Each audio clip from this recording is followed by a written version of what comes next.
Now, one of the things that people also look at, and when I say people look at, a lot of times you can see what is trending on the internet. But one of the things that comes up periodically is, has anyone won a Zantac lawsuit in as of today, as of August 2021?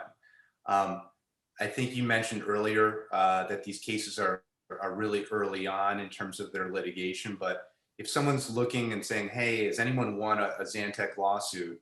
The short answer is what?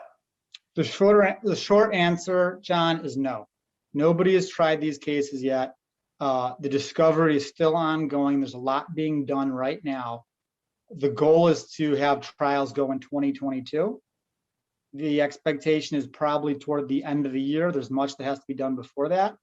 And those will be the bellwether cases. Those first cases going to trial, which will be critical and important in terms of assessing what's going to happen with this litigation.